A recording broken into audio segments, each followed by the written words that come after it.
Hey, everyone, and welcome to Mighty Fine Shindig, a Firefly podcast. From Common Room Radio, I'm Liz Stevens. I'm Sarah Kate Pazant. And I'm Vinton Bain. And ship like this, be with you till the day you die. Because it's a death trap. This week we're doing Out of Gas, and I love this episode. It is really, really good. It's a great episode. I love it. And I really am a sucker for these disjointed, the disjointed timelines. Mm-hmm. I know it drives some people crazy to have the flashbacks, to be going back and forth, and to have all these things to keep track of.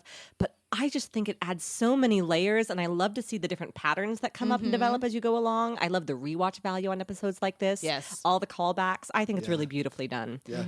And Joss Whedon actually said that this is his favorite episode of Firefly out of everything that they did. Really? And that it's one of the top 3 favorite projects he's ever worked on. I don't know when he said that and what he's done since he said that, but at one point he said that. That's awesome. It's a really well done episode. I can see where it would be a writer's pet, too, because he gets to do all of this from his original world building where he was thinking about... Well, and Tim Minear wrote the episode. Right. So Joss didn't write the episode, but he came up with a lot of the ideas, and, Joss is involved in everything, so he would step in and be like, and he would know the backstory naturally. The backstories is what I was thinking of. And when they were coming up with the episode, they all went out to eat together, and they pitched it back and forth, and Joss was like... I want to start the episode out with Mal getting shot in the gut, and that was his idea, and they ran from there. Wow. That's one way to start an episode, I guess. It's a hell of a way to start an episode. They really nailed, I think, that eerie feeling just right at first. Well, and the music I felt in this episode was also so different. Like, it was haunting, is what my notes say. Like, at the very beginning and at the very end, like, just this very... affecting music that we're listening to as we're going through, particularly at the end of the episode whenever Mal is going through and closing off all the separate parts of Serenity and basically trapping himself up in the bridge. And it's just, it's really wonderful to watch and to just sit there and absorb. It's really crazy. Well, and on this episode, we have a guest director. We have David Solomon directing who this does episode. A lot of Buffy and Angel. Right. He was a producer on Buffy, a co-producer, and then he eventually became an executive producer, co-executive producer on Buffy. He would later work with Joss Whedon creating Dollhouse, being a producer on that show. And then he would go on to direct 2 episodes of Agents of S.H.I.E.L.D. most recently. Nice. Excellent. He also directed like 19 episodes of Buffy. Oh, okay, so yes. he's That's directed a lot with Joss Whedon. Yeah. That was where I recognized, as soon as his name popped up, I was like, oh, David Solomon, this is going to be a really good-looking episode. Right. And it sure was. Yeah. David Solomon is an excellent director. And even though Tim Minear wrote this episode, like we mentioned, David Solomon is actually the one that's credited by Tim Minear for coming up with the idea of having these flashbacks and flash forwards and laying out the episode that way. And it's really, that's one of my favorite parts of this. It's so complicated and complex. And one of the things Tim Minear credits him with is saying that this is insane and no one should be able to pull this off. And yet he did. He pulled it off really well. He really did. Yeah, I really love the way that those flashbacks and flash forwards are separated in the colors. Yes.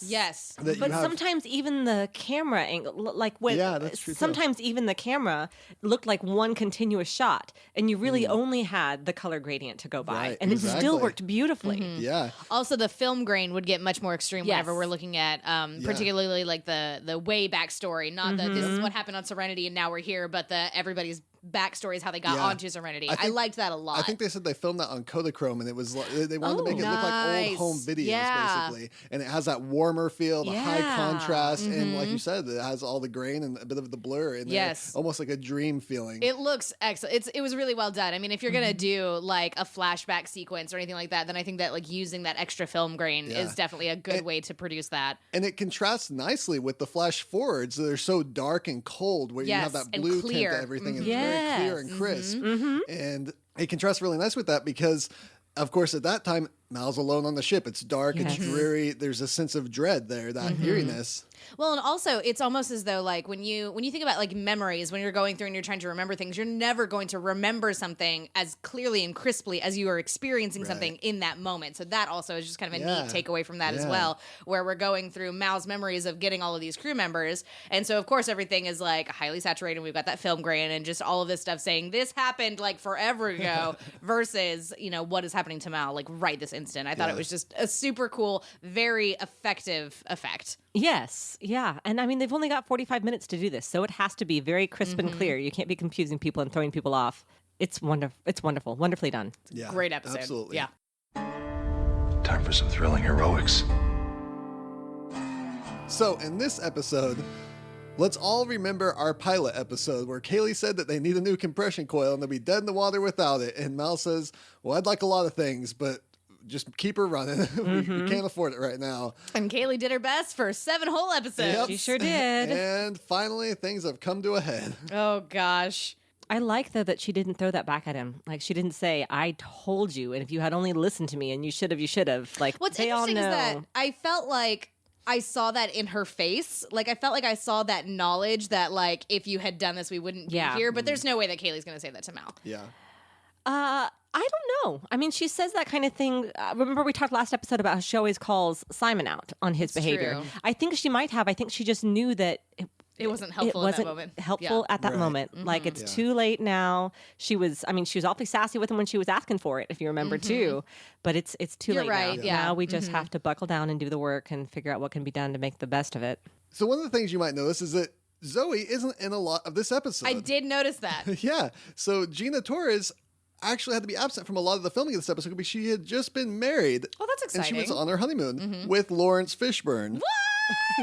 I had She's no still married to idea. him. Yeah, she's still married to him. So, yeah, I'd never heard about this before, which That is is crazy. the most darling thing I have ever heard in my entire life. I am so happy. Yeah, it's amazing. Wow. Well, and I wondered on that him. too because Zoe, was missing from so much of this. I wondered, like, I didn't think that she had gone and had a baby, which is what happens a lot of times whenever suddenly a woman is Right. missing from a That's true. significant But she was portion of looking mighty episodes. trim in all Yes, those other episodes. exactly. Yeah, there's no way. She did later have a baby in 2007. That Oh, had okay. Delilah. Fishburne. Delilah, Great. Hey so there, sweet. Delilah. What's it like? Your mom is Zoe. Oh man, now I just want to pause and like write that whole thing, but we don't have time. Parody songs. So we actually start this episode where after we see Mal pass out, what we go to then is Mal and Zoe first walking into Serenity. Is that correct? Yes. Mm-hmm. Yeah, so one of the things interesting with this, I think this is the first time that we get a Mal narration opening rather is than a it? Shepherd book narration opening. So it's slightly different. And it's interesting with the way this episode's going to go that they chose to do that. They'll do that, I think, 1 or 2 more times as the series goes on. But this is a really good episode to have that, I think. That is a really good episode to And do of that. course, like you mentioned, it opens up with cycling through these empty rooms, and then you see Mal laying there on the floor, Very looking disconcerting. like something has gone horribly wrong. Yes. And we get this flashback to Zoe and Mal looking at the Firefly for the first time. Mm-hmm. First time coming The inside. ship that they are thinking about purchasing, or that maybe Mal has Mal already has purchased. already purchased it. Yes. You paid money for this, sir? On purpose? And I just love the way that flashback looks, like we mentioned, but I love the way the light pours in through the Yes. cargo bay as they're walking in. It's so They beautiful. both look significantly younger. Not significantly, but they both look a couple years younger, which is crazy. Like with Mal, all they did was just have Nathan Fillion like brush all his hair forward to cover his forehead, so he looks Right. like a little boy. I don't know what they did to Gina Torres to make her look younger, but I'm damned if she does not look younger in those flashbacks. I really like their dynamic here too. I feel like they've actually lost just a little bit of that tete-a-tete that they used to have. I wonder if just because they've been on the same ship for so long that you lose some of that playfulness maybe when you're Sure. in such close quarters. Right. Well, and presumably they just have. I mean, if they are just now getting Serenity, presumably the war has just It can't very have been recently long. have finished. Yeah. Yeah, and so They're Zoe just is still adjusting to normal life Zoe now. is still very much in like this. I mean, like one of my notes says that like Zoe has always called him sir and will always call him sir Forever and ever. and will never not call him sir. And it's just really interesting to see that. Even so early in their relationship, or so, I mean, depending on how long they were at war together. Yeah. Just to, but you're right, Liz, with that tete-a-tete where they're not quite as snappy anymore. Yeah. But I think also, they have other people in their lives now, and it doesn't just have That's to a be good those point, two. too. So that kind of stuff gets to spread out. Sure. Zoe got married. To a mustachioed man. We'll get there, actually.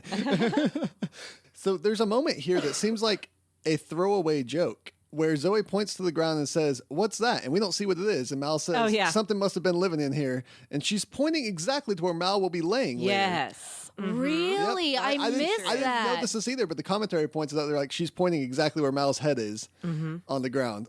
Oh, neat.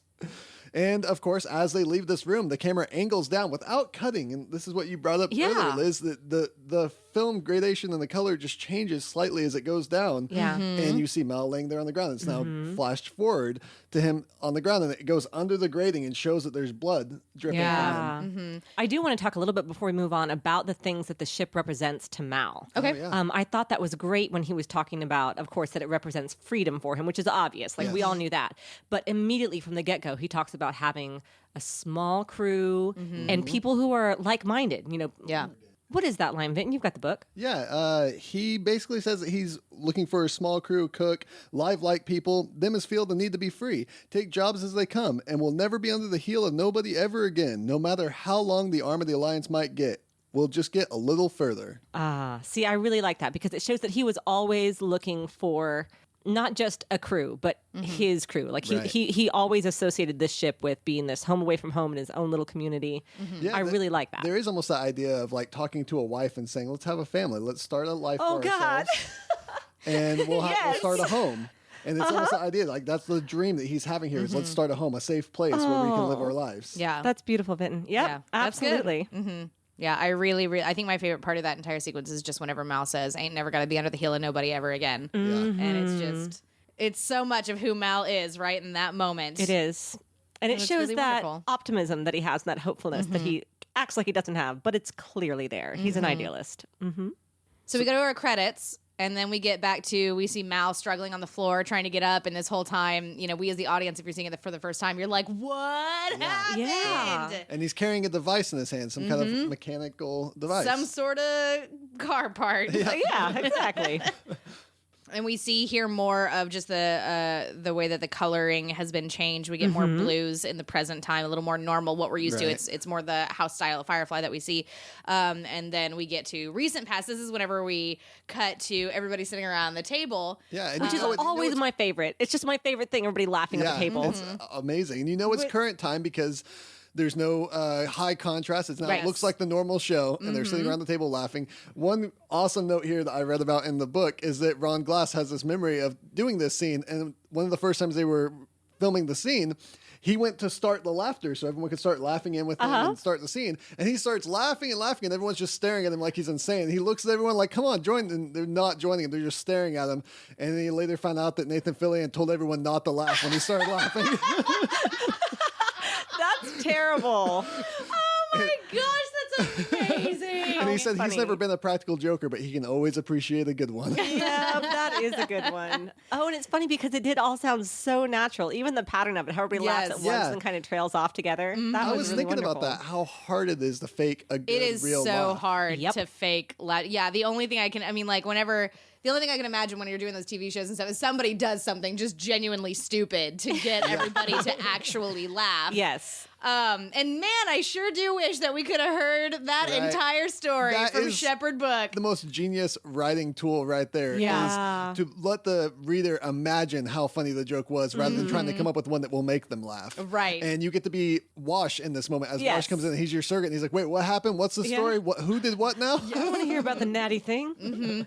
Something about an abbot with. Okay, well, here's the thing. I picked up on a clue.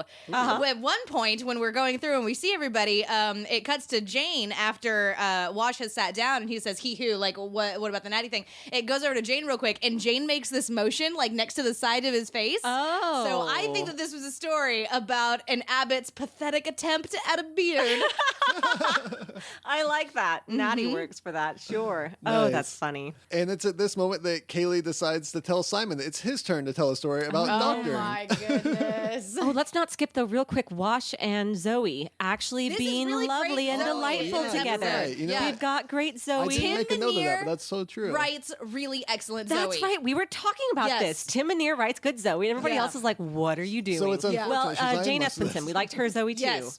So it's unfortunate that she's not in as much of this episode. It is. 'cause Yeah, it Yeah, really he writes because her I so liked well. her tucking in the little Yes. napkin into his shirt, and Yes. she saved him something to eat, and then she's all Yeah, snuggling who with do you him. think you're Yeah. married to? And like Yeah. passing the plate. Yeah, really, point. really excellent Zoe Just in this taking episode. good care. Obviously happy to see him. It was very sweet. Warmed my heart. Then Simon tries to tell a funny story. He might have gotten there. He might have. It was a little bit of a rough start, but it was all right. Willing to partake in that story and hear him out, except Jayne got bored and had a Jayne better got idea. Bored. What's he say? Anera. I hate what he says. Inera. Inera. I think She's got to have some funny horror stories, I wager. And then she looks at him with this sly look and says, "Oh, do I ever?" It was Funny and sexy. You have no idea, and you never will. I really like. Yeah, I'm with you, Liz. I love whenever we get to see the crew sitting around the table and being a family and just interacting with one another. And it's lovely. You guys talking about how Zoe and Wash were in this scene. I love the moment where she says, where Inara says, "I don't kiss and tell. We don't kiss and tell." And Mal goes, "Oh, so there is kissing." And he looks with this sly look and he smiles at her, and she looks back and smiles at him. And There's that some look that chuckling they around. give to each other, the two of them are adorable here, and I want to just keep them there forever in that moment. They are adorable there. It's really sweet. And they're so terrible in later parts of this episode. Yeah. That's okay. We'll get there. So then we cut to Zoe says that Kaylee might need Simon's help after all, and he turns around and she has the most hideous, beautiful looking cake. Oh my gosh, it makes me made so out happy. of protein. Cake only a mother could love. That's I don't right. know what that means, but I do remember there true being here. one time when we were kids. I don't remember whose birthday cake it was, but I remember that it was chocolate icing, much like that. It had yellow flowers on it, and in the center was one big yellow flower with a big dusty blue from the 90s, like the, that dusty blue and like dusty rose were like the big colors. Anyway, one single taper candle, because that's all we had in the house, I guess. And every time I see that, I remember that one birthday. I love that they're not just birthday candles. They're just legit candles. I think we could find. What I think is that Kaylee got this idea in her head that she needed to make a cake for Simon's birthday, and the only place that she knew there were candles was in Anara's shuttle. There you go. And so she had to go to Anara and like nervously ask for some candles for this cake for the doctor on account of it's his birthday. I like to that's imagine she adorable. didn't tell Nora what they were for. She just asked for candles, and Nora was like, "Of course." And so she takes them and puts them in the cake, and Nora sees it and goes, "Oh, honey."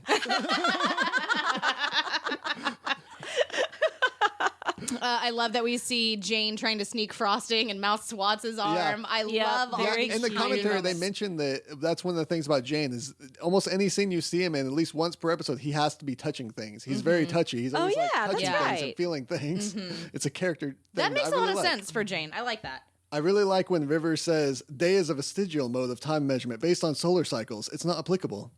I didn't get you anything. Right? See, and this is what I forgot was your talking birthday. about just a couple weeks ago when I was like, how do you measure time and space? How do you? It's not applicable. No, it's really not, because I mean, like, it's in this galaxy that they're in. First, okay, so somebody sent me a link explaining that maybe faster than light travel isn't a thing in the Firefly universe because apparently all of these planets are in the same like solar system or the same galaxy. Okay. You still need something close to FTL because otherwise you're going to be taking years and years and years to get from one planet to another. Anyway, we whistle past it. That's fine. That's just what Whedon wanted to do in order for it to feel like the Old West, which you can't do when you're in space. Even in this episode, they mentioned that the trip they're currently on should only take 18 hours. Yes. So that's 18 hours from one planet to another planet. Yes. That's not possible without No. really super fast or light Right, speeds. yes. And it may not be faster than light, but it probably has to be. Anyway, not important. Yep. We All whistle that to past say. it. All that to say, the way that we measure birthdays is based on the Earth calendar with the Earth orbit around our solar system sun. So I don't know if years are the same in this galaxy. I don't know. I mean, surely, depending on the size of these planets, days are not going to last the same. I mean, you're not going to have 24-hour days. And so, yeah, it really, time is a construct. It sure is. But they know what day it is, apparently. Apparently so. And that's what counts. And Kaylee looks just so sweetly proud of having made this birthday cake. I just love her so much. I want to pinch her little frosting cheeks. as chocolatey I know. as possible. She's so cute. I love her. You are her. Thank you. So then the lights flicker and the ship goes dark for a second. Yeah, I like that happens right as soon as they tell him to blow his candles out, and he goes to do it, and the lights flicker, and it's like, did you just blow the lights out in the ship? Yeah. And that's when we get that suggestion again that River has psychic abilities, and she says fire. And Simon Yeah. thinks she's talking about his candles, so he blows out his candles, but that's not what she's talking about. As Kaylee senses something's wrong with her, she doesn't have psychic abilities, but she knows that She engine. knows her She ship. knows something's wrong. Well, there's no reason for the ship to go dark like that, Yeah. so absolutely she would get up and go check so that. she's slowly walking off. Like, I feel like she's listening even to the ship. 'cause she's just going trying to so feel the slow. ship. Yeah. And she gets close to the door. And then Zoe is the biggest badass in the history of badasses. She's so cool. Like, flies over from the table, throws Kaylee out of the way. Yeah. Like, I love how much everybody takes care of Kaylee. Amazing. It's my favorite thing. And she takes the full frontal blast of this fire shooting down the hallway from an explosion. And it's just panic amongst the crew at that point. Things get thrown from the table. And they said they did that with a practical effect. They actually had things being thrown from the table, and they actually hurt a couple of people that were acting. Oh, because no. they hit them with things. Did they have the table on like a hydraulic system or something? They didn't say how they did it. Okay. They just said it was practical effects, and there were things actually flying around the room. Wow. But I really love this scene because they cut at one point from the panic of this scene and the loudness of the explosions going off to space, and it's silent. Yes. Just like space. No would noise be. in space. Yep. I do like that about this show. They're good about that. I feel like the fire effect is pretty good for a 2002 TV. Yeah, sure. It's fine. Yeah, the fire that shoots down the hallway with Mel, that's a real practical effect. They actually shot fire down the hallway because he was going to do it. But later, when they have the fire going out of the ship, whenever it's like the spiraling tornado. Yeah, clearly fire tornado. not real. It's a fire tornado. But It's a fire tornado. they did practical effects of the things moving around the rooms as it went through. So it's just the fire that's fake. The things Right, moving in the rooms exactly. are Yeah, real. what I was going to say is that the effect that I like a lot actually is after the fire has escaped from the cargo hold and the door is shut, and you see like all the barrels and luggage and stuff up against the door because the air was rushing out, and then they fall back down, and you can tell that those are like obvious, like that's a real like plastic barrel that's falling back down. I love that. I love whenever we get to use practical effects. Yeah. I just saw Mad Max Fury Road for the first time the other night. Yeah, I still haven't seen that. I've got to. And that show that movie got praised, and well deserved praise because of all the practical effects they used. And man, practical effects really are just absolutely awesome. That was one of the things that made The Force Awakens so good, was all the practical effects. Yeah, I remember talking about that. Yeah, practical effects are just Yep, it's the way to go. great. The way to It's the go. way to go. Yeah. We've been doing this since the 80s and showing that practical effects are amazing. Yes. Yep. No need to change it now. That's right. Just clean things up in CG. So we cut from here back to just really quick back to the present. We see that Mal is looking pretty rough and ragged, trying to get. He's heading towards the medical bay, and The struggling. future, present, whatever. It's kind of hard the to... real present, the present, the true present.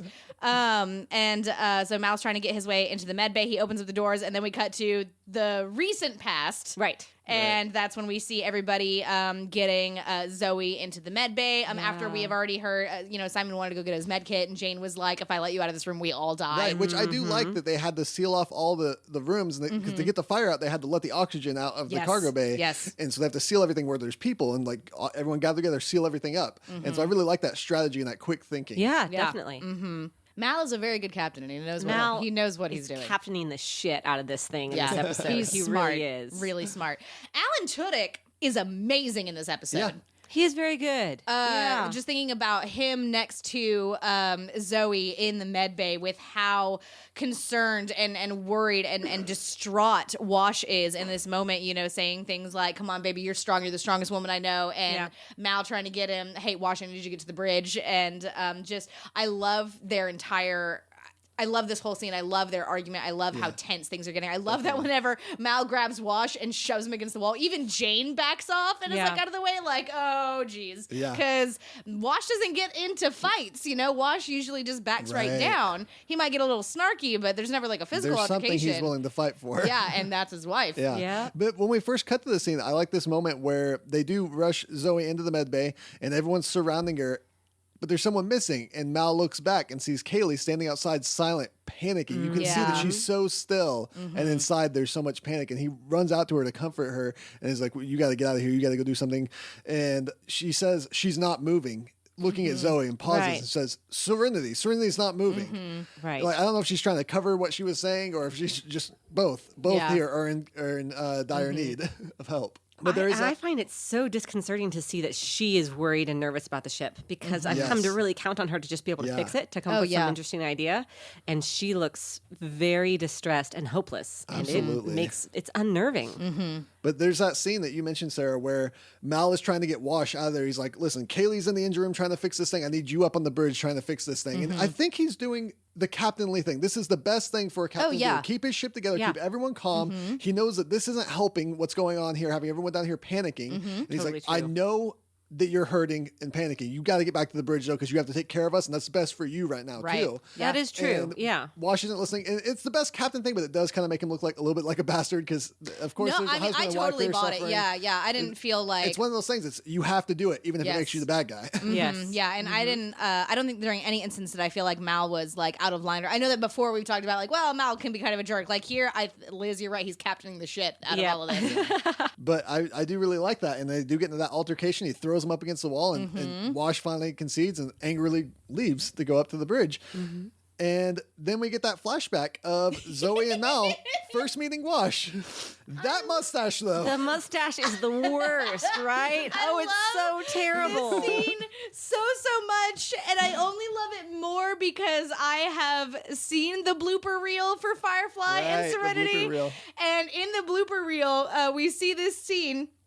And Alan Tudyk comes up from under the thing, and he's got the mustache. He stands up, and he starts doing his line, and then he stops, and the camera cuts over, and Nathan Fillion and Gina Torres are also both wearing fake mustaches. It's so amazing. It's so good. That's fun. You guys, if you have not seen the Firefly gag reel yet, please go to YouTube right now. I think it's on YouTube. It's on YouTube. Go find it. It's so damn good. So Wash, of course, acts like he knows exactly what he's doing. He's kind of excited. Yeah. And acts like he's probably going to take this job. He doesn't give a firm answer, but he's like, yeah, it's probably going to happen. I'm getting a feel for her. Right. Mal gets really excited because apparently he's got a list of recommendations as long as his leg. Yeah, Zoe says something about him I just don't like. And Mel's like, he comes highly recommended. And she's like, I don't know. I just don't like him. Something about him bothers me. I love me. that. Although I did notice that she's wearing her choker. I saw that Yes. too. Yeah, she is wearing the bootstrap necklace. I saw this as an error listed online, and I don't think it's a full error because I think probably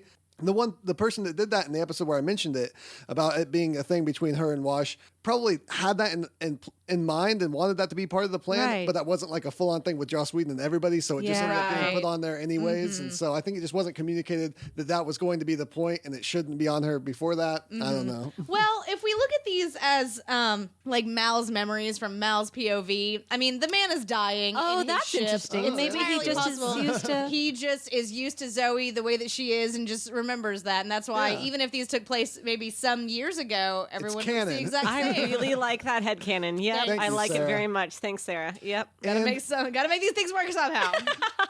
And Mal mentions that they have a genius mechanic already and they need a good pilot. And as he says this, their genius mechanic, who you think and we all think is going to be Kaylee, comes walking by. And instead you get this really goofy surfer This dude. floppy-haired douchebag named Fester. A poor man Sawyer. Yeah.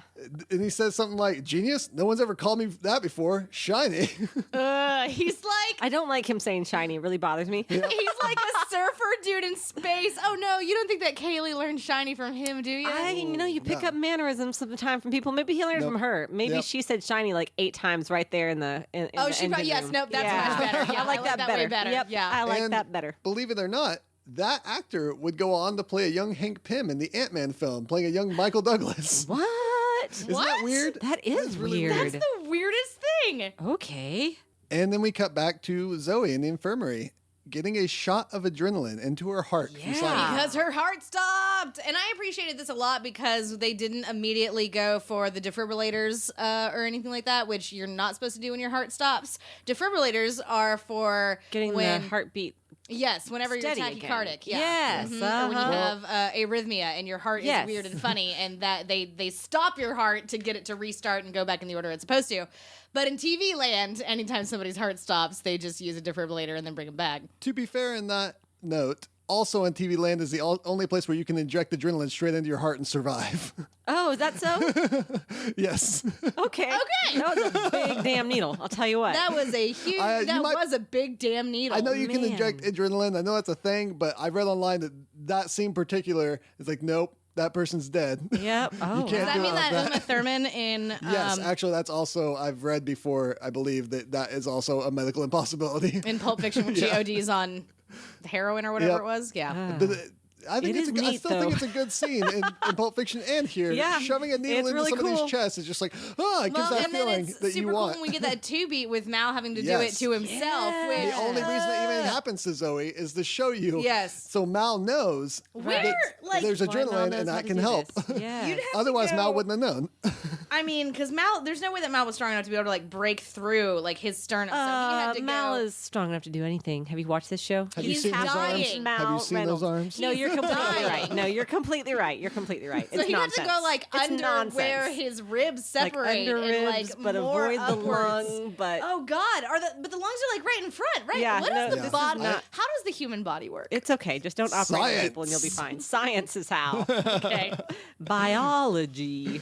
But I do love that. We cut to Zoe getting an adrenaline shot, then we cut to Mal giving himself the adrenaline shot while he's dying, dragging Yes. himself into the Yes. infirmary to keep himself going. My note just says Nathan Fillion is also amazing in this Yes. episode. Yes. Like just really, really excellent. Like I am so like he's just like grunting and like making all of these sounds and obviously in pain and Yeah. trying to get through it, and it's he does such a good job. Yeah. And it makes me feel like I can't catch my breath. Yeah. Which I think is a sign of really And- good work. That's a good cut. And then it cuts with another good cut where you just hear the voice overlay before it cuts of Kaylee saying Cap. And then it cuts back. Yeah. Is Zoe He going to be looks okay? up. He looks up He into looks the up doorway. even. You hear Kaylee off screen saying "Captain," and then he glances up, and there she is. But All of those cuts now and we're back in transitions the are season. Transitions are beautiful. so perfect Yeah. in this. Such a And good episode. She explains to him the catalyzer on the port compression coil blew.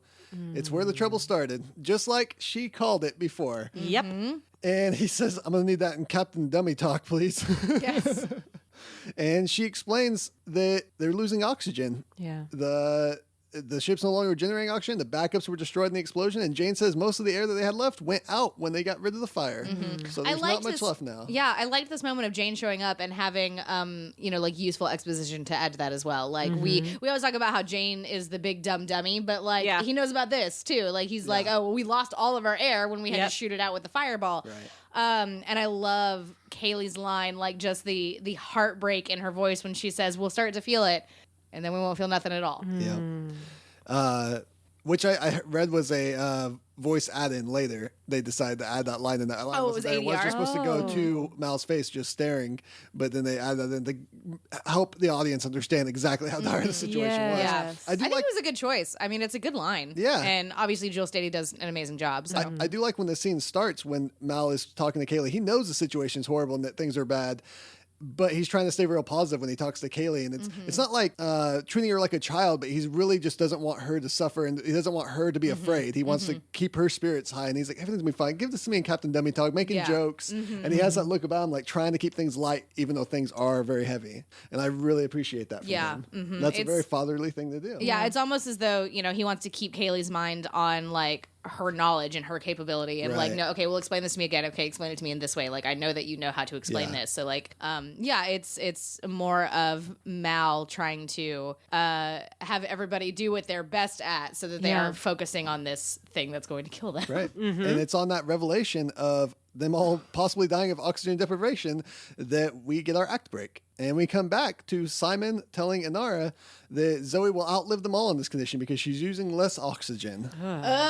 And then Simon and Inara discuss the ship and dying. And Simon starts to describe. Anara says, I love this ship. Oh, yeah, that's true. I always have from the moment I first stepped on. And Simon says something about, he just doesn't want to die on it. And Anara says she doesn't want to die at all. Yep. Just some really interesting, tiny little tidbits just into, obviously nobody wants to die, but I Right. think that you have people who are more like, at some point I'm going to die. And Right. that's kind of fine. And that's accept it. okay. Everybody dies alone. says Everybody Mal. Everybody dies alone. Oh, Mal. I know. We'll get to that. Sorry. We'll get there. But yeah, for Anara to respond in quite that way with Simon being like, it would have been just as easy to say, yeah, me either. Like I love the Right. ship, I don't Right. want to die on it, but it just I don't want to die at all. It's That was actually supposed to be a small hint, and I don't really see it, but apparently they had a storyline that they were going to do with Inara later where she's actually dying from a disease this whole time.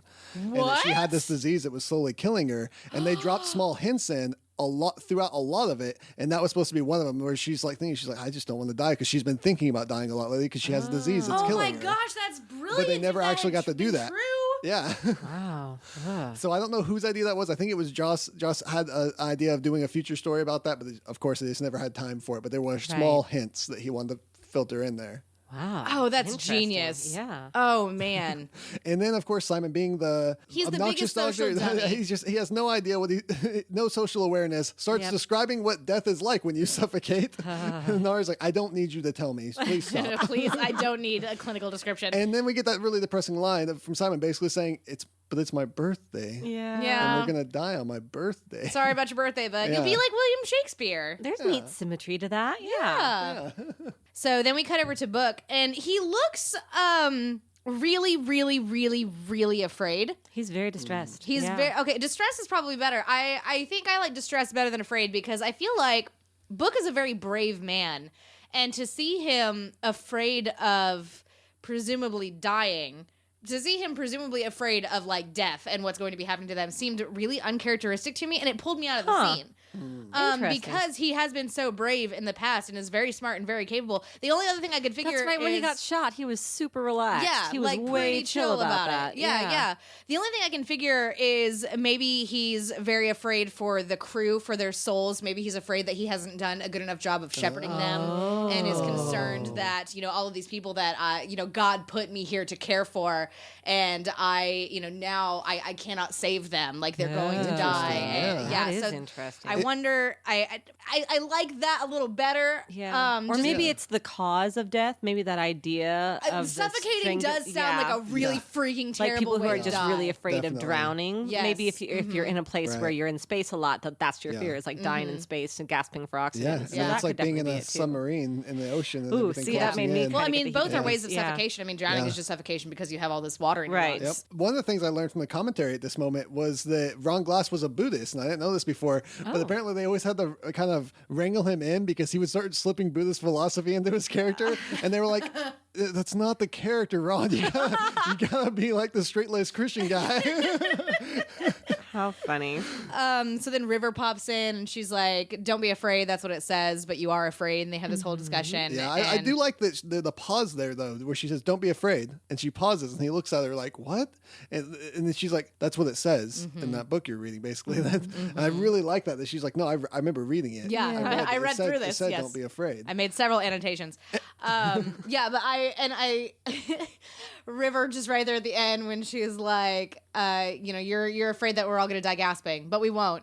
We'll freeze to death first. Yeah. That's a way better way to die. Yep. Because you just get very cold That's and what I was gonna sleepy, say. And then you Actually- just go to sleep and you just don't wake up. Yep. So if I had my druthers, I'd like to freeze to death in space, True. please. Yep. That's true.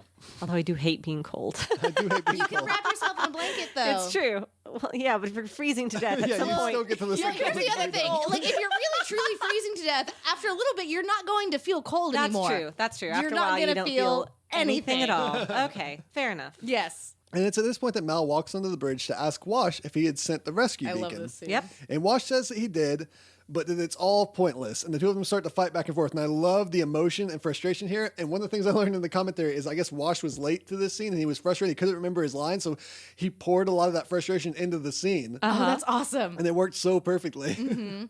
It's great. I love the rising tension. I love Mal's trying to suggest ways to help. Yes. And Wash is like, oh, yeah, because teenage pranks are fun when you're about to die. And they're just going on and on.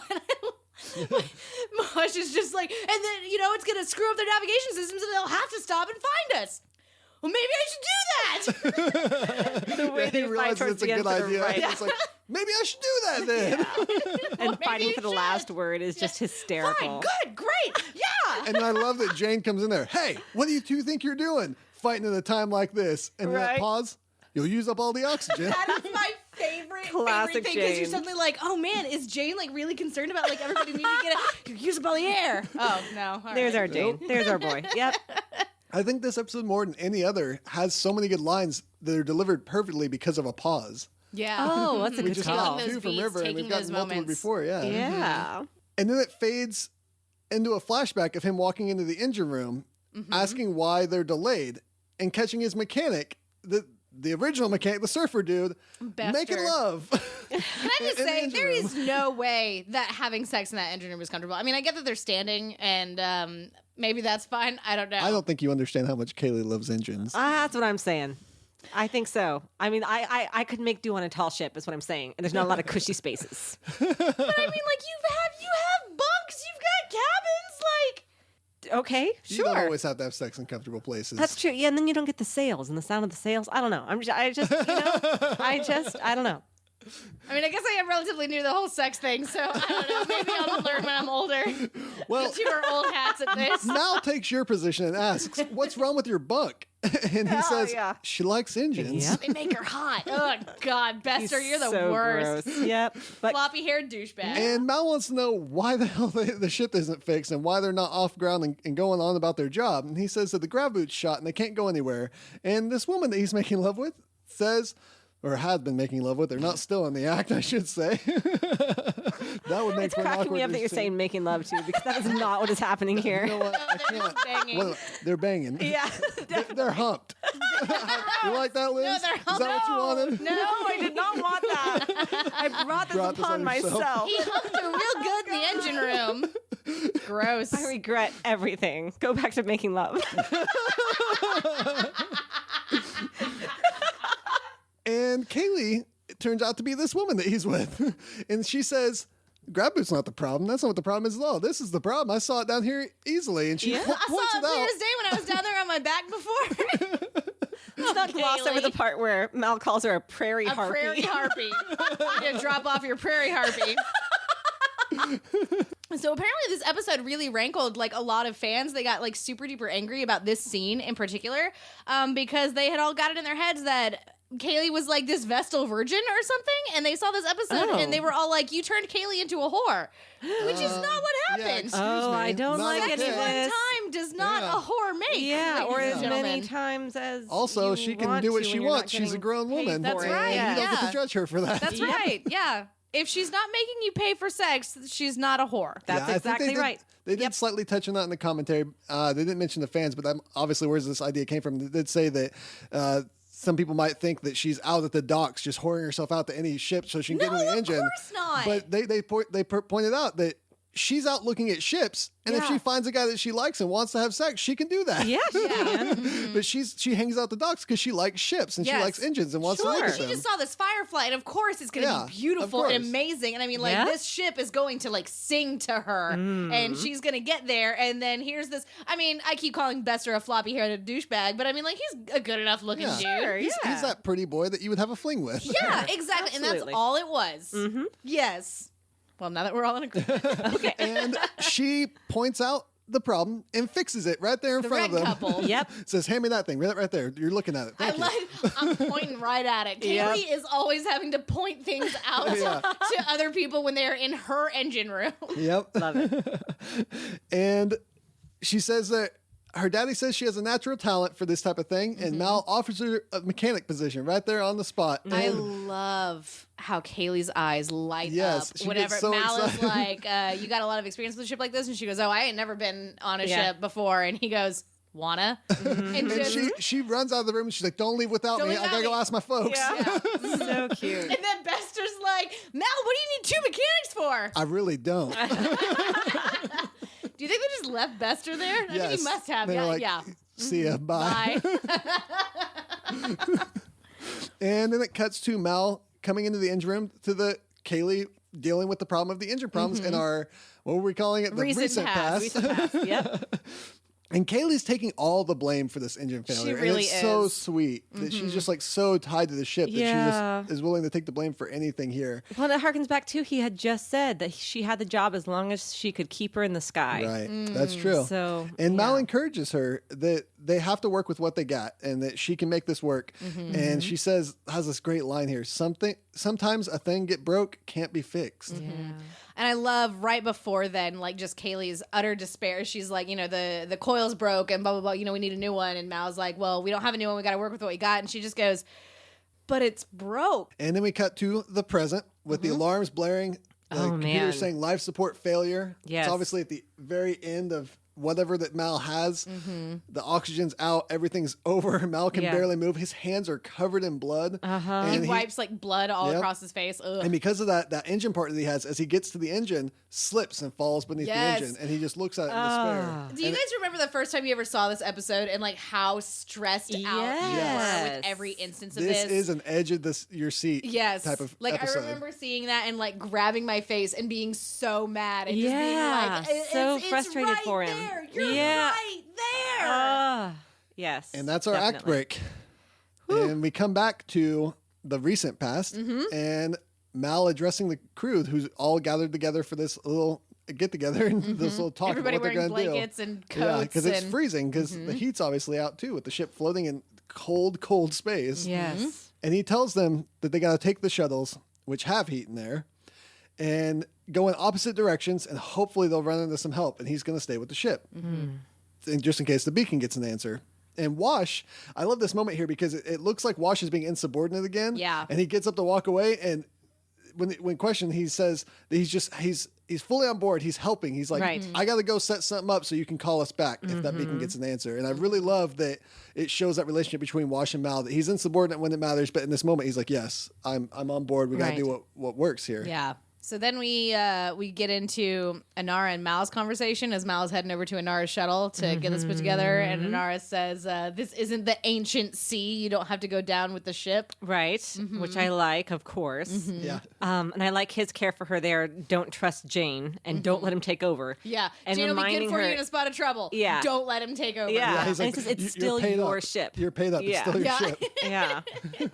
I like that he refuses to even acknowledge that there's a chance that things could go wrong here to her. Yeah. He's just talking about what has to be done. Yes. And this is going to sound really ridiculous, but I walked in on Gilmore Girls. I was watching, my wife was watching it, and it was the moment where I guess the grandfather had a heart attack and he's laying in the bed Oh, yeah. at the hospital, and he's trying to tell his wife the plans. He's like, listen, there's a key here and this thing. And she's like, well, we'll just do this thing and I'll get you this blanket. And she's ignoring everything he's Yeah. saying. It's like one Yeah. of them is refusing and the other one's making plans. It's really what I see here in Inara and Mal is just moving on as if nothing could go wrong with this plan. And she's being practical, like, come with us, don't die alone. Right. You And don't he have says- to die alone. Yeah, and he says Which everyone again, dies alone. Yeah, and you know, I don't know if that's an interesting line because what she says is you don't have to die alone, which the converse of that would be you can die not alone. So has Inara just accepted that no one is getting out of this and that they're all going to die?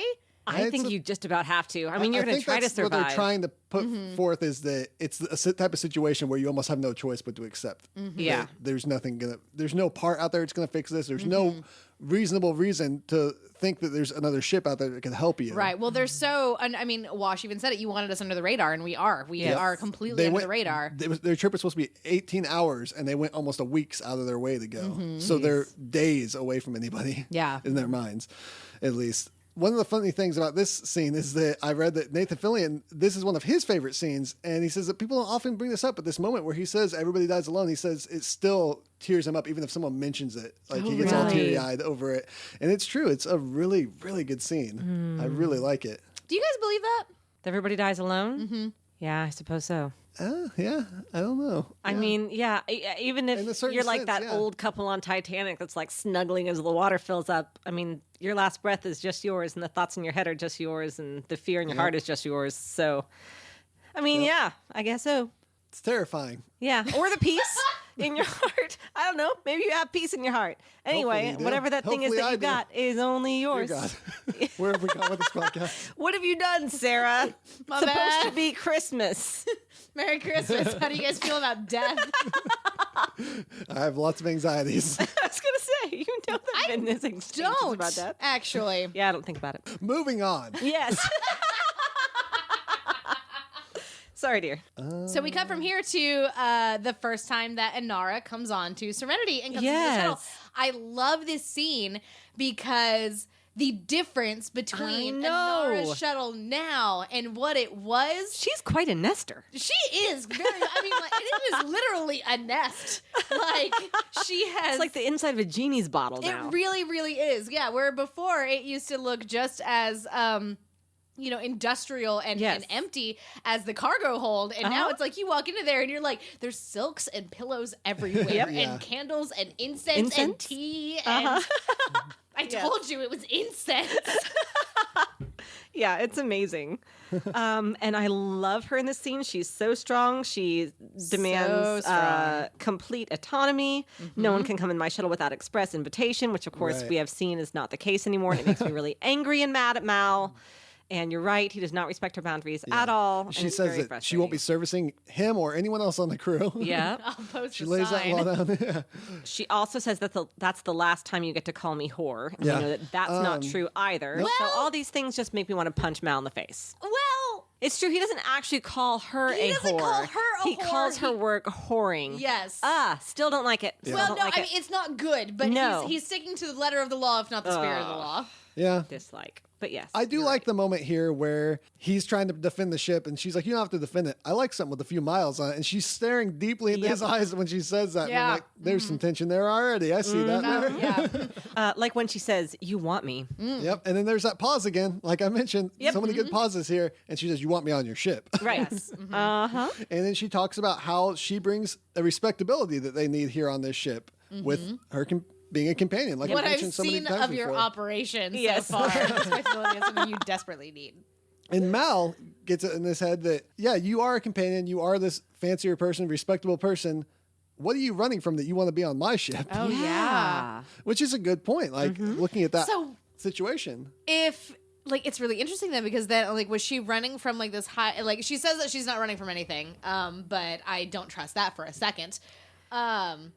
I mean, even if all she's running from is the mediocrity of like having to be a companion on like Persephone or some big Yeah. planet like that, and what she's running toward is like the freedom and the adventure. I was and gonna the say she's that wild thing that Mal yonder. said he wanted to find in a crew. Them Yeah. that just wants a place to be free or whatever it Yeah, was. mhm. Yeah. Well, and I mean, if the series had continued and we end up learning that, you know, she is suffering from this terminal illness and was going to end up like dying, like, wouldn't Oh, you then rather she could die see on the a world. grand adventure seeing the universe Oh. Yes, I than would. stuck in, you know, Man, that's a great revelation. Yeah. I think we gotta figure out. Yeah. I think I have When to they said that. accept that as my headcanon now, like, Yeah. which Pretty is good. terrible and heartbreaking and awful. Yeah. I choose to believe she overcomes it, though. That'll be fine. There you go. Overcome terminal illness. That's like Miracle. sometimes. Okay, all it's a right? miracle. Listen, look Maybe at this episode. There's a Simon lot of discovers the miracles that happen cure. here. Yes. Nailed You need it. to write that fan fiction for us. But I Got do it. really like this moment where Mal brings up the alliance and she says, well, I was for unification. I was for unification. And the Right. reason Mal then gets a little bit snippy is because of that. And he says, don't suppose you're the only whore that did. So he kind of does call her a whore. No, This is yes, her, he like, absolutely does moment. right here, yeah. This is the moment. she And does. that's when she says, that'll be the last time you call me a whore. That's another rule. And he agrees. He's like, all right. Not Never that he's happen going to again. keep it. Never but happen again. He Yep. does agree with it at the moment. And then we cut back to the recent past Recent past, yes. where Mal helps Inara prepare her shuttle. No euphemism. Oh, now there is. I made myself ready for you. Oh, man. Okay. And they stare at each other for a moment, not speaking. And then Mal says, and try not to talk, uses up oxygen. Yeah. That moment right there, does that, wanna- that beat where they just stare into each Not other's eyes. speaking, but saying so much. And then Mal like addresses it by saying, don't talk, and uses up oxygen. Ah, jeez. I love also whenever he goes in there and he's like, you know, keep everything low, it'll last you longer. And Inara like just shoves him out of the way and is like, you never knew how to run this thing. Yes. Yeah. I adore that. So then we cut from there. We're back in the cargo hold. We see that, you know, the guys are carrying Zoe onto the one shuttle. Yeah. And Inara is just standing on the catwalk, just like staring at Mal while Mal is down here on the floor. And then Jayne comes up and starts telling Mal all the stuff. He's like, you know, I cut off all the vents. I closed them all off, so all the air should be going up to the bridge. You know, my best guess is you should go ahead and shut all these doors and get everything closed behind you. I set you up a spacesuit, you know, in case you needed to get out there. Right. And it was just like, it's really touching. Like, It this actually is the is. most touching things Yeah. that Jayne has ever done. Yeah. My favorite thing is that he says all this and Mal's like, well, I'm not going to need the suit. Don't worry about it. And Jayne just goes, well, and walks off. That's Yeah, I how do like that, cowboys 'cause say goodbye. Yep. He didn't have to do any of that. None of that Yeah. was for Jayne. None of that It was would for have Jayne. You're changed exactly Jayne right. one bit to not do that. It wouldn't Yeah. have helped him one bit. And he Yeah. actually did that for Mal. And I That love is that. sweet. Yep. Yeah. Just That's before our that family. scene, we get the scene with Wash and Mal where Wash shows him the button that he set up. And he says, when your miracle gets here, just pound this button once. It'll call back both shuttles. Yeah. And funny story about this is that Alan Tudyk, when the show was shut down, that button was still there and it's just stuck on with tacky tape. So he took it. Oh. And he's like, my I'm keeping heart. this. He said he tried to like take other things, but they were screwed down too hard. But that one had the ticky tape. And he, after seeing Joss Whedon deliver a few speeches and talk about the show ending, realized that the thing he needed to do was send it to Joss. So he had it sent to Joss's desk with a note that said, when you get the show back, just push this button and we'll come running. When your miracle gets here, we'll be there. Push the button. I love it. I love it. It's such amazing, like, real life, stranger than fiction. It's more beautiful than fiction. Gosh. Do you think they had it on set with them when they were shooting Serenity the movie? Yeah, because that was before they got Serenity. So wow. I choose to believe he pushed that button and made some phone calls. Yeah. That's right. That's just like the story where whenever they were doing the Avengers and like it was one of those rare days where all of the cast were in town at the same time and Chris Evans sent everyone a text message that said Avengers Assemble and they went out for drinks. That's beautiful. That's amazing. Yeah, I love that so much. And I really love that moment. It's so great. It's really good. And then we see them saying the goodbyes in the cargo bay, and Mal's standing below as most everyone's walking on the catwalk, and him and Inara share that one last glance, that other moment of silence between them. I really like the light that's coming through right above is like just resting on Inara there, and I just think that that's a really great it's a shot. really great shot, yeah. And everyone leaves, and Mal's just standing there waiting, staring at them. The ships take off, and then Mal walks through the ship, closing all the doors, sealing it off, preserving as much oxygen as he can. I hate this. It stresses me out so bad to watch this scene. It makes my heart hurt so bad. The worst part for me is when he walks through the dining room and all the tables in shambles and the chairs are laying everywhere because of the explosion. Yeah. And it's like they just had that amazing family warm moment there. Yeah, and now with it's the just birthday chaos. cake and everything. It's all torn up yeah. just like the moment is, just like the The reality lighting is so different too. Yes. Yeah.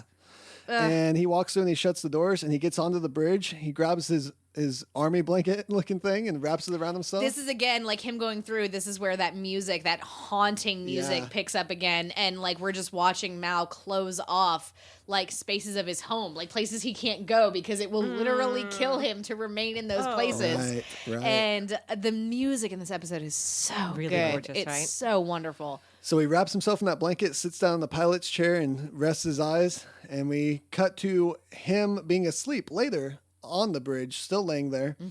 And someone's hailing them.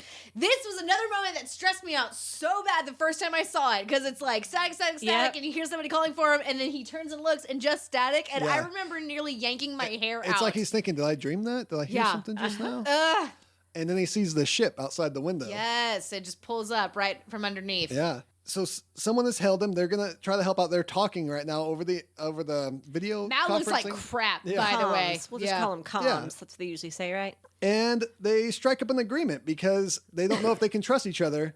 Obviously needed. It's obviously needed mistrust in pirate space. These are all pirates you're dealing with. You can't just trust anybody to come on your ship and help you out.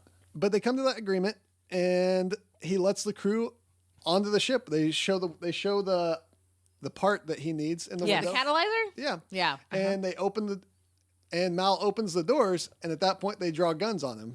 And right before they draw guns on him, you see the air rushing into the cargo bay and like Yep. blowing his hair back, and like how joyous he looks. I at had not noticed receiving that. oxygen. But I was watching this with my wife, and she pointed out that if they hadn't connected to the ship there, he probably wouldn't have had oxygen enough to get further into the Oh, ship. To do yeah, anything. that's right. And so Oh, that's that really oxygen really smart. actually carried him. So he might get shot here in a second, but he still has them to thank for the oxygen as well as the part. to get to where he needs to Good be. thought, Tessa. Yeah. Yeah. Smart lady. So they draw their weapons, and we get the act break. And we come back from commercial, and the crew is holding Mal at gunpoint. And we get a flashback to another time that Mal was held at gunpoint. This is my favorite thing ever. It's super fun. So he's standing in the opening of Serenity with Zoe, being held at gunpoint by Jayne and a crew of men. And I love this line from Mal where he says that looks can be deceiving, and Jayne says, not as deceiving as a low-down, dirty deceiver. Had a kind of poetry to it, sir. Well said. Had a kind of poetry to it, sir. Yeah. Oh, so funny. And I love Mal's genius in this Yes. moment where he starts questioning. He realizes it has to be Jayne that that followed him. I don't know how they get to that, but they him and Zoe have a back and Found forth. you Well, they figured easy out. enough. Yeah, found you easy enough. Yeah, they figure out that Jayne is like really. They figure out that Jayne is smart. He's a big dumb dummy, but like he's good at what he the does. he's the best of the Competent people big there. dumb. He's Yes. a competent big dumb dummy. Yes, exactly. And he asks how much the crew's paying him. Yep. 7% straight off the top. And he, Pretty darn low. Yeah. Pretty and low. he finds out that he doesn't even have his own bunk. He bunks with this guy over here, and they show the scraggly guy holding the gun. And Mal offers him a job on the ship and says, "We'll pay you better. We'll give you your own room, fair cut." And Jayne accepts by shooting the guy next to him and asking how big a room. It's so good. I love whenever the little leader is like, "This ain't funny," and Jayne Yeah. goes, "I ain't laughing." Yep. Yeah, such a Very line. good. And then we get a cut back to the captain of the other ship who's come Yeah. on to Yes. assist, quote unquote, or shoot Mel. And he does. He shoots Bastard Mel. shoots Mel and is Right like, in the "Billy, gut. take in this the chest catalyzer." too. Yeah, Not well, like in the gut. leg. Oh, gut shots are mean. That's Gut shots even are worse. meaner. Yeah, no, gut shots Yeah. kill you real They bad. kill And- you slowly. He finds that they Yes. plan to rob him and they're going to take everything. But Mal happens to fall just near a stowed away gun On the mule. on the mule. Which is good. Oh. So he grabs it, and I love this. He grabs a gun and he turns and he's like, He remembers Jesse, their names. Jesse don't and call Billy. Stern. Billy, leave that there. Like, I love that Yeah. so much. Yeah, he tells him to drop the part and get off his ship. And I was listening to the commentary, and they were talking about how they wished it would have been like a larger shotgun or something, because it seems kind of weird that he's holding this tiny pea shooter to all these guys with Yeah. guns, and they just do what he says. Well, but I I do mean, like that they shoot, weren't even a- looking at him. They were looking away, and they weren't expecting him to get back up. Sure. So he does catch them off guard and has a gun to their captain. So Yeah. they just do what he says. Well, and I mean, even a 22 put between your eyes is going to kill you. Yep, that's true. Yeah. It's close range. And Mal says, "Take your people and go." And the other captain says, "You would have done the same." And Mal says, "We can already see that I have it. Get the hell off my ship." So good. Good Yeah. line. Although we have seen him kill many folks, as But we not have like enumerated that. on. Not But like that. Not like that. It's true. I do love the other captain's little smirky kind of bow he gives. He is impressed Yeah. by that captain. Yeah, that there. guy's a He's like, bastard. And this Oh, was yeah. actually one of the small seeds of this story originally that Joss Whedon came up with, was the idea that they would come across another ship of pirates. Oh. They would show how the Serenity is so different from other pirates out there. Yes. That Now, see, I wondered about that. I wondered if this was supposed to be like a parallel, Yeah. parallel crew exactly. almost. Sure. that Mal and his crew are good people. They're pirates, but they're good people. But not all pirates are good people. Right. Yeah. Liz knows all about that. I know all about pirates and which ones are good and Black bad. Sails, people. y'all. Yes. Check it out. Black Sails, Fathoms Deep. Check us out. And then, as the other crew departs, Mal has his part here. He collapses onto the floor, and he collapses right into the scene that started us off in this episode. Yes. Exactly into that scene. It's so perfect. Such a perfect thing. It's and so really that takes good. us from the near present, or the near past, to the present. Yes. Yes. So now we're all present. We're all caught up at the near past. Yes. And we see a few scenes of rooms where Mal has been on his journey through getting this part that we've seen, and the blood that he's left everywhere. There's blood on the walls, everywhere. blood on the floor. There's so Yes. much blood. It's in my raccoon wounds. I don't know how many people are going to get that, but good for you if you Family do. Guy joke. I'm leaving it though because it's really funny. Okie dokie. And Mal gets that part into the engine room. I love this point of view perspective of him going through after he gets I'm skipping ahead, but he gets the part into the engine. He picks up off the ground where he had dropped it, where we last Yes, saw it. and finally he fits finally it in fits there, it in, gets all the and then he plugs starts in. working his way back to the button to call back the shuttles because the ship's Yeah. running, Oh my everything's fine, gosh. and there's this cool point of view perspective where the camera is his line of sight as he stumbles through the hallways, barely making it to the button. Again, the music is brilliant here. Yeah. So brilliant, and he collapses just a foot or two away from that Oh, button. he's right there. He's right there. Worst. He's it's right so hard. there. He's right there. Yep. And he blacks out, and they do let that black hold for a second, and you get this audio coming in. You think someone's talking at first, but then you realize these are lines from the show Right. being mixed together Yeah. over top of each other. It's almost what he's thinking, what he's remembering over what people have said over the past day, Sure. and his last thoughts before he dies here. Oh God. And then he opens Or his of his eyes, and we family. see his face as he's surrounded by his crew, and he's in the Yeah. med bay. And everyone can just breathe a sigh of relief. Yep. I Take a did moment. just now in real life. And he looks over and sees Zoe laying next to him, and she's seemingly doing really well, actually. And it's Wash who's hooked up to the blood transfusion to like literally giving him the blood from his veins. Yes. I like that he points out, Captain, like, my captain. You okay over there, Wash? What's you got something in your arm. Yeah. And apparently it was Zoe that made them come back. Because he's like, I pushed the button, and they were like, no, you didn't get to the button. And you can blame Zoe. Yeah. Saved your life. Again, Won't sir. happen again, sir. Yeah. Love it. And Jayne, you know she woke up and everyone told her what was up and she was like, you left him there? What? And then I love Jayne. Hey, we'd have been back first, Captain. Except there was something wrong with Nara's shuttle. She done something to it. Smells funny. I told you that was incense. So you say. And then Simon says that Mal needs his rest. And Mal has this amazing line. Y'all gonna be here when I wake up? Gosh, I And can't. Book says they will. My favorite thing about that line is that Mal is getting ready to go to sleep and then he inhales sharply and is like, y'all gonna be here when I wake up? Like that fear, that like that trepidation, that sudden worry that this is the dream. Like that and it's perfect. It's really beautiful. It's really, really perfect. So beautiful. And we get a fade out as he does go to sleep. And we fade back to our last flashback here of Mal by himself looking at shuttles. And there's a sailman pitching this really tall tower-like shuttle. And he's like, shuttle like this going to be with you for the rest of your life. But Mal notices something different. He's not paying attention to the salesman. He's looking off at the distance. And this is the most perfect romance story right here. When you look across the room and you catch the eye of someone that you're going to be with for the rest of your life. Love at first sight. He doesn't need a salesman to sell him on...